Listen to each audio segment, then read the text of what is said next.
Stredná odborná škola v Bernolákove ponúka tieto študijné odbory: Technika a prevádzka dopravy.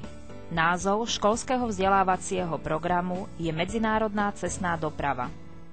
Technické a informatické služby. Názov školského vzdelávacieho programu je Podnikanie a riadenie v doprave.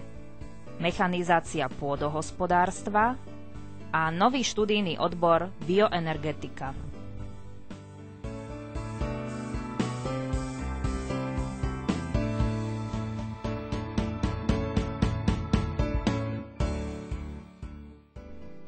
Škola má dlhoročnú tradíciu. Vznikla v roku 1952.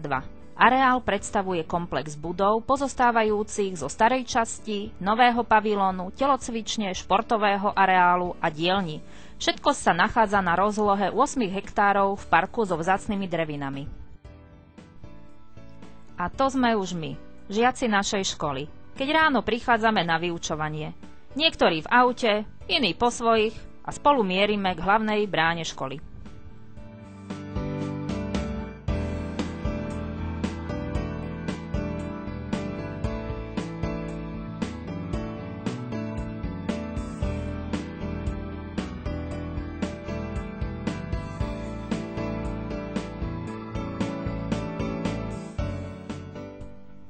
Na vrátnici sa nachádza kamerový systém s počítačom, kde kartičkou zaznamenáme príchod do školy.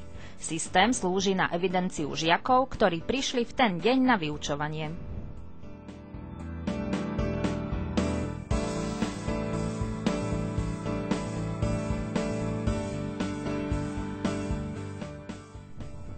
Z vrátnice po schodoch schádzame do šatní, kde sa prezúvame a odchádzame do tried.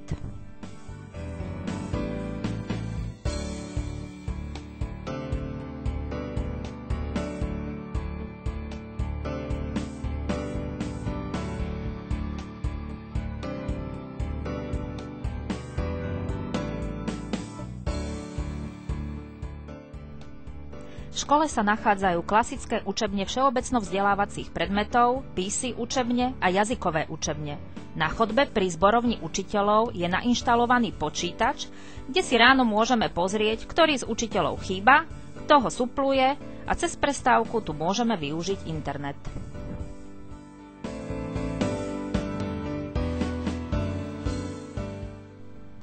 Nachádzame sa v učebni výpočtovej techniky. Hodiny tu strávené s počítačom patria medzi najzaujímavejšie. Veď ako sa hovorí, počítač je budúcnosťou človeka.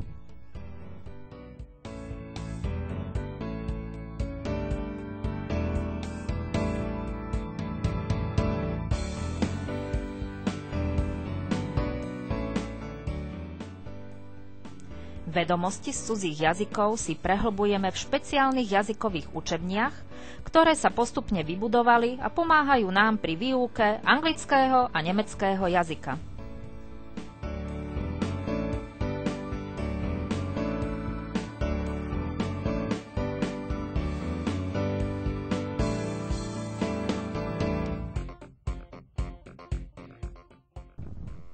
V pavilóne K sa nachádzajú učebne odborných predmetov na výuku cestných vozidiel, mechanizácie pôdohospodárstva a strojopisu. Sú vybavené pomôckami, ktoré častokrát vytvorili ruky našich spolužiakov v rámci stredoškolskej odbornej činnosti. Praktické zručnosti získavame v stredisku odbornej praxe, kde máme možnosť bližšie sa oboznámiť s dopravnou technikou a prakticky si vyskúšať poznatky v sústružníckej, zámočníckej, kováčskej a zvárackej dielni. Škola vlastní aj moderné diagnostické prístroje.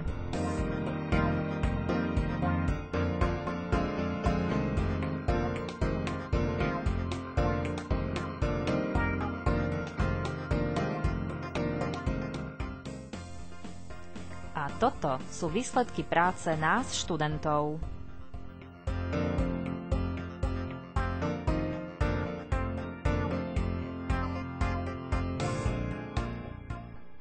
Každoročne sa pravidelne organizujú exkurzie na autosalon v Bratislave, Nitre, prípadne Ženeve, na ktoré sa veľmi tešíme, pretože na vlastné oči tu vidíme novinky v automobilovom priemysle a len tajne dúfame, že si raz takéto tátoše budeme môcť dovoliť kúpiť.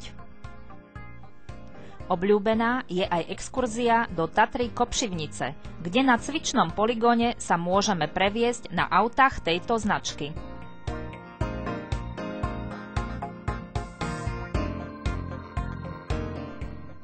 Keďže na našej škole máme aj odbor mechanizácie pôdohospodárstva, v prípade záujmu sa zúčastňujeme rôznych poľnohospodárskych výstav.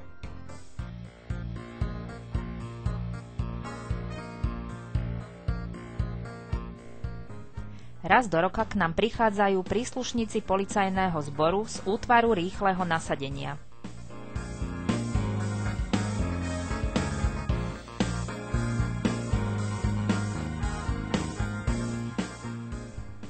Ukážky z ich práce patria medzi tie, ktoré nás vždy zaujmú, či už je to zadržanie pachateľa alebo vyskúšanie si strelných zbraní.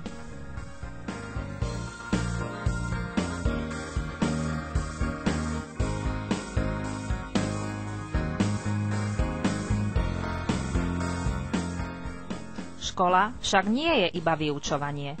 V rámci účelových cvičení na ochranu zdravia a prírody vyrážame do Malých Karpát, kde si overíme najmä svoju fyzickú kondíciu.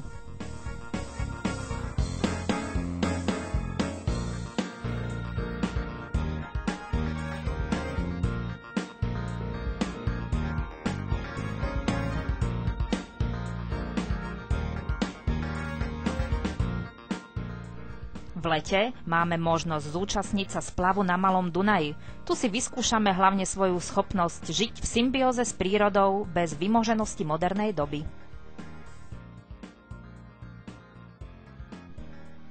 Máme aj vlastnú autoškolu, kde môžeme získať vodické oprávnenie A, B, C a T za finančne výhodnejších podmienok ako v iných súkromných autoškolách pod vedením našich inštruktorov, ktorých poznáme z praktického vyučovania.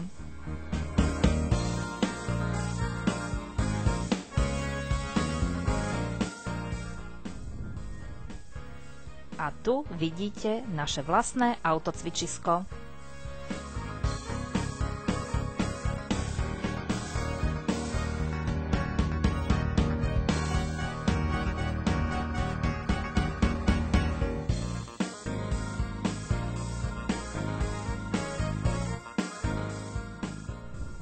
V rámci mimoškolskej činnosti sa venujeme najmä športovým aktivitám. Na škole funguje okolo 27 krúžkov. Najväčší záujem je o krúžok futbalu, tenisu, florbalu, ale aj o posilňovňu. Tradične sa koná súťaž o najšportovejšiu triedu, kde sme všetci zapojení v rôznych športových oblastiach.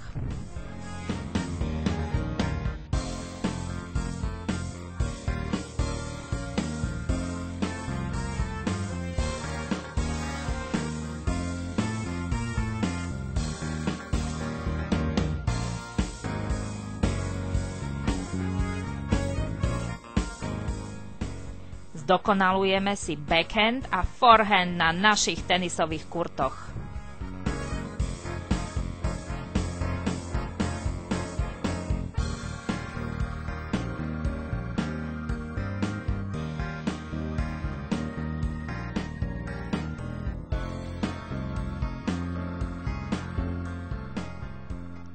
Je čas rozlúčiť sa s vami. Dúfame, že sme vás oslovili a našu školu vám trošku priblížili. Tešíme sa na vás v novom školskom roku. Na záver si ešte raz všimnite nový študijný odbor bioenergetika, ktorý má v budúcnosti veľké uplatnenie v praxi. Chráňme si našu planétu.